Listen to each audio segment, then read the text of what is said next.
Professor Joshi आप कुछ कहना चाह रही थी, अनुराग भदौरिया भी कब से इंतजार कर रहे हैं, उनके पास भी मुझे जाना है। लेकिन प्रोफेसर जोशी, जिस तरीके से हम देख रहे हैं कि बार बार ट्रंप अभी 14 बार वो कह चुके हैं कि भाई मैंने ही यहां पर आकर मध्यस्थता करने की कोशिश की है, और भारत बड़े संभल कर उस बात को रिफ्यूट कर रहा है।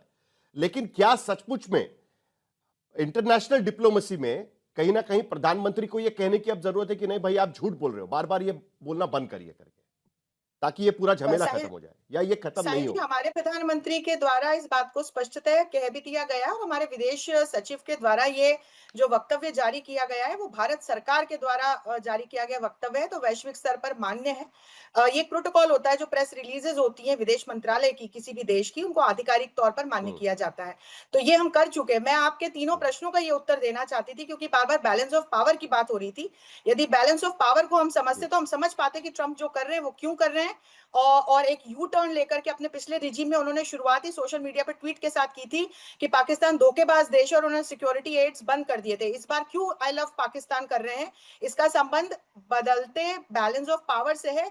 यदि हम अपने मिडिल ईस्ट रीजन की ओर जाकर के देखें, तो जिस तरह से ईरान और इजराइल लगातार घमासान युद्ध बढ़ता जा रहा है, इसमें अमेरिका का भी इन्वॉल्वमेंट है। यहाँ पाकिस्तान को कंटेन करने के लिए, पाकिस्तान के लिए वो एक कंटेनमेंट पॉलिसी चला रहे हैं, जो डिप्लोमेसी के एक्सपर्ट्स है वो इसे समझ रहे हैं, और इसीलिए वो बार बार मुनीर को गू कर रहे हैं। इसके पीछे कारण ये है कि एक तो पाकिस्तान की एक सीमा ईरान से लगती है, और यहाँ पर इनकी प्रेजेंस रही अमेरिका की, वो इस बेस को चाहती है अमेरिकी सेना, ताकि यदि ईरान के खिलाफ किसी भी प्रकार की एक्शन लेनी पड़े तो फिर वो बेस कहां से आएगी। तो एक तो उसकी जरूरत है। दूसरा, जिस तरह से चीन का दबदबा पाकिस्तान पे है, ट्रंप नहीं चाहते हैं कि ईरान और इजराइल युद्ध में पाकिस्तान का सहारा लेकर के चीन ईरान का साथ दे। और फिर कुछ विदेशी मीडिया के न्यूज के हवाले से ये भी स्टेटमेंट्स आए थे, ईरान ने स्टेटमेंट्स दिए थे कि पाकिस्तान इजराइल के खिलाफ अपने न्यूक्लियर वेपन्स का यूज कर सकता है। इससे अमेरिका के कान खड़े हो गए। हालांकि इसका खंडन पाकिस्तान के द्वारा तभी कर दिया गया था, लेकिन इससे ट्रंप को समझ में आया कि पाकिस्तान की इस पूरे युद्ध में और बैलेंस ऑफ पावर को बिगाड़ने में क्या भूमिका हो सकती है। तो ये कारण है कि वहां की जनता को, पाकिस्तान की जनता को और मुनीर को इस समय लुभाने में ट्रंप लगे हुए हैं। हो सकता है साहिल जी 2 महीने बाद की स्थितियां और 2 महीने बाद के ट्रंप के वक्तव्य कुछ और हों। और आपको यह भी बता दूं कि ट्रंप से लगातार हमने, जब से पहलगाम अटैक हुआ है उसके बाद ट्रंप की और हमारे प्रधानमंत्री की बात हुई थी। इसके बाद से लेकर के सीज फायर के अनाउंसमेंट तक प्रधानमंत्री मोदी और ट्रंप की कोई बात नहीं हुई है। हमारी लगातार बात जेडी वैंस से हो रही थी। ये हमारे आधिकारिक वक्तव्य भी हैं, वो भी यही कहते हैं। तो वैंस ने जाकर के वहां पर ट्रंप से क्या कहा ये हम नहीं जानते हैं। और ये भी समझ लें कि जो ट्रंप की विश्वसनीयता पे आपने सवाल किया था, ट्रंप ने वादा किया था अपने इलेक्टोरल कैंपेन में कि राष्ट्रपति बनने के बाद वो 1 महीने के अंदर अंदर रशिया यूक्रेन युद्ध और इजराइल हमास के बीच युद्ध को विराम की ओर ले जाएंगे, लेकिन वो ऐसा कर पाने में विफल रहे हैं। अंतरराष्ट्रीय मंच पर उनकी छवि खराब हुई है। तो जैसे ही भारत पाकिस्तान के इस प्रकार की जो युद्ध की स्थिति बनी, तो उन्हें लगा कि वो तो बड़बोले हैं, पाकिस्तान का मुद्दा नहीं है, वक्तव्य दे करके और अपने थोड़ी लोकप्रियता ही बटोर लूं, क्योंकि उनकी छवि इस समय अंतरराष्ट्रीय प्रोफेसर जोशी आपको याद होगा जब ईरान और इजराइल का कॉन्फ्लिक्ट शुरू हुआ तब भी ट्रंप बार बार ये कह रहे थे कि सीज फायर होना चाहिए, और अभी 2 दिन के बाद आकर वो कह रहे हैं कि वो खोमेनी का समूल विनाश चाहते हैं पूरी तरीके से, और युद्ध तभी खत्म होगा जब उनका विनाश होगा। तो उनकी बयानबाजी भी बदल रही है। अनुराग भदौरिया भी हमारे साथ जुड़ रहे हैं। अनुराग जी, जिस तरीके से आपने सुना, प्रोफेसर जोशी को सुना, भारतीय जनता पार्टी के प्रवक्ता यहां पर कुछ बातें यहां पर रख रहे हैं, लेकिन उसके बावजूद विपक्ष अभी भी कूटनीति को लेकर, डिप्लोमेसी को लेकर सरकार के साथ खड़ा क्यों नहीं दिख रहा? क्या ट्रंप के स्टेटमेंट्स इतने मायने रखते हैं विपक्ष को कि उसको लेकर बार बार सवाल विपक्ष की तरफ से पूछे जा रहे हैं? और आने वाले सेशन में इस बात पर सरकार से आपको सफाई की उम्मीद है? देखिए, विपक्ष हमेशा से मुसीबत में और देश के साथ हमेशा विपक्ष खड़ा दिखाई देता है। जब भी सरकार को जरूरत होती है, सत्ता पक्ष को जरूरत होती है, और हम लोगों को जब देश की बात आती है तो विपक्ष तो सत्ता पक्ष के साथ कदम से कदम मिलाता है। लेकिन जो पाकिस्तान ने अमेरिका को अपना दद्दा मान लिया है और जाके वहां पे अमेरिका के साथ अपनी बातें कर रहा है, तो पाकिस्तान का तो दद्दा अमेरिका हो सकता है, लेकिन हिंदुस्तान का तो दद्दा नहीं हो सकता ना। हिंदुस्तान का तो नहीं हो सकता वो बड़ा भाई। अब सवाल यह है कि प्रधानमंत्री जी ने जो बात फोन पे की ट्रंप साहब से, विदेश सचिव ने हमें बताया, मैंने अपनी प्रधानमंत्री पे, विदेश सचिव पे विश्वास किया और करेंगे। लेकिन तकलीफ तब होती है जब हमारे प्रधानमंत्री जी के या विदेश सचिव की या भारत की बात को अमेरिका राष्ट्रपति काटता है, कहता है नहीं नहीं नहीं, 15वीं बार में बोल देता है नहीं नहीं हमने तो सीज फायर कराया। तो ये अपमान हमारा कर रहा है ना, हिंदुस्तान का कर रहा है ना।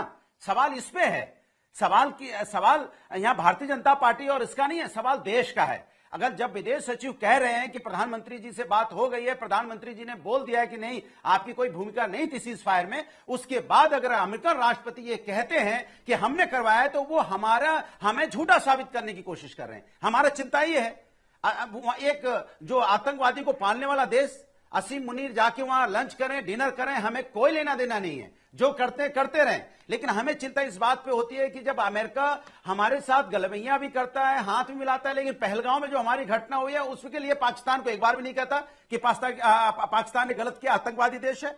हमें पाकिस्तान को लाके बराबरी पे खड़ा कर देता है, और पाकिस्तान की विदेश नीति, अमेरिका की विदेश नीति पाकिस्तान की तरफ झुकती नजर आती है, और उनके जो आर्मी चीफ है वहां जाके नोबेल प्राइज की भी मांग करते हैं। ठीक, मांगिए नोबेल प्राइज, मुझे कोई दिक्कत नहीं है।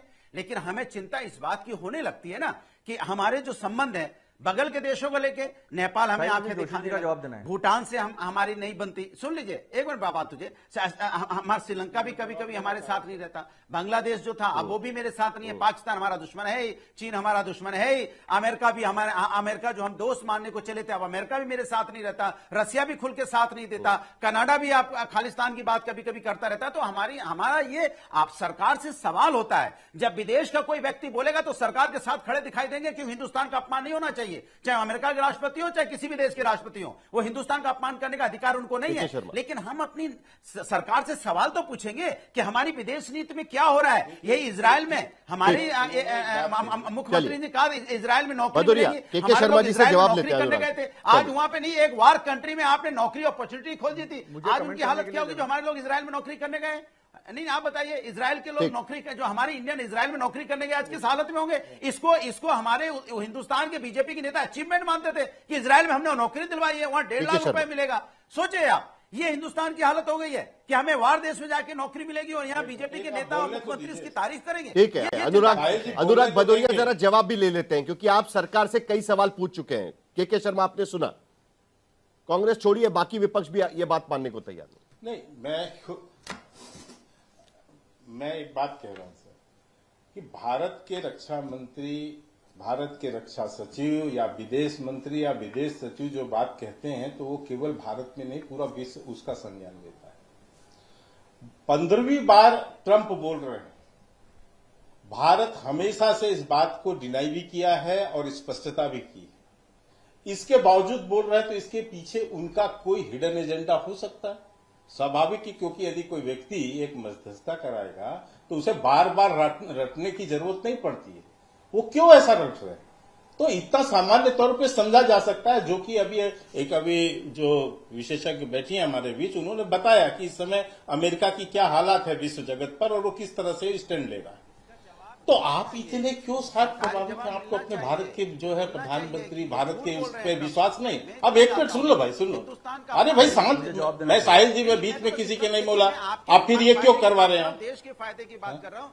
अनुराग जी सुन लेते हैं। अरे छोड़ो भैया, आपको फायदा अपना देखो जाके, हमारा देश का अपमान कर रहे हैं ना भाई। आप अपना ज्ञान बंद रखो ना, आप अपना ज्ञान अपने यहाँ के। अनुराग जी जवाब भी सुन लेते हैं। देखिए शर्मा जी, कुल मिलाकर उनको क्या लगता है पता है। देखिए विपक्ष ये बात रखने की कोशिश कर रहा है बार बार, अनुराग जी जरा 2 मिनट शांत हो जाइए। ये कहने की कोशिश कर रहा है कि जिस तरीके से भारत के बार बार कहने के बावजूद डोनाल्ड ट्रंप उसका मजाक उड़ा देते हैं। देखिए अभी लेटेस्ट स्टेटमेंट पे उन्होंने जनरल मुनीर, जो एक मिलिट्री लीडर है, जो इलेक्टेड लीडर भी नहीं है, वो प्रधानमंत्री के साथ उनकी तुलना करने में लग गए। तो देश का अपमान होता है, एक जोरदार जवाब दे देना चाहिए। जिस तरीके से हमने कनाडा को जवाब दिया या हमने किसी और देश को जवाब दिया इससे पहले भी, उस तरीके से एक बार दे देना चाहिए। कहीं ना कहीं उम्मीद वो लगाकर बैठे हुए कि भाई अमेरिका को आज पाकिस्तान की जरूरत है, इसके लिए आप हम दोनों को एक ही तराजू में थोड़ी ना तोल सकते हैं। यही बात कहीं ना कहीं विपक्ष रखने की कोशिश कर रहा है। बिल्कुल, मैं आपको सुनिए साहिल जी, मैं आपको एक बात कह रहा हूं।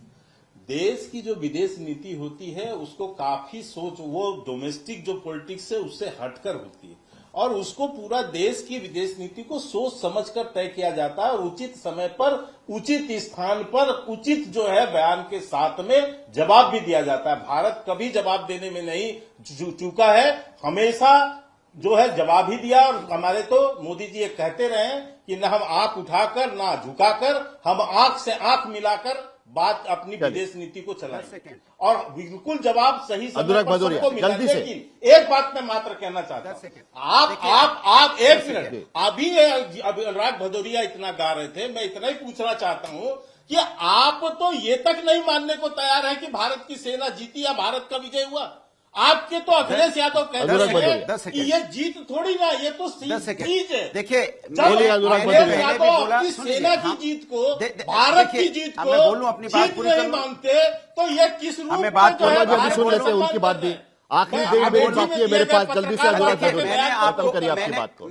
उसका जवाब मैंने चाहिए आपको मुझे, बोला, अनुराग मैं फिर भदौरिया। बोलता हूं, चलिए, अनुराग भदौरिया सेना जल्दी। पे, कि देश की अखिलेश सेना यादव पे ने गर्व, बयान क्यों ठीक दिया? है, देश की सेना क्यों पे दिया गर्व बयान? है। इसका देश जवाब की क्यों सेना दिया? ने 100 किलोमीटर अंदर क्यों घुस के अखिलेश मारा यादव है, ने ये पाकिस्तान बयान को दिया है? नहीं, ये नाको जीत चने नहीं चबाए हैं, चीज है। पाकिस्तान को जीत नहीं निस्तो चीज नाबूद होगा। किया है। तो लेकिन माफी सवाल ये मांगो। उठता है कि अगर हमारे माफी देश के मांगो। प्रधानमंत्री तो खाली माफी बीजेपी के मांगो नहीं ना, है, अखिलेश यादव देश को के प्रधानमंत्री माफी हैं, मांगे और हो। देश के प्रधानमंत्री कैसे की बात बात किया को अगर आपने? कोई भी नहीं, कोई भी देश का प्रधान राष्ट्रपति अगर उसको काट रहा है तो ये देश का अपमान कर रहा है। देश को बयान जारी करना चाहिए कि हिम्मत कैसे हो जाती है। हमारे देश के प्रधानमंत्री जी ने अगर कुछ कहा है, हमें अपने देश के प्रधानमंत्री पे विश्वास है, उनकी बातों में विश्वास है, क्योंकि हमारे ये मुद्दा अब प्रधानमंत्री हैं। ऐसे बन चुका है, जरा दोनों को शांत करिए। आखिर में मुझे प्रोफेसर जोशी के पास जाना है, क्योंकि अभी क्वाड का सम्मेलन भारत में होगा, जिसमें अमेरिका, ऑस्ट्रेलिया, भारत और जापान साथ में आएंगे। आखिर में एक जल्दी से 20 सेकंड में आपसे जवाब, ये एक मौका है एक बार फिर अमेरिका के राष्ट्रपति को बताने का कि भाई ये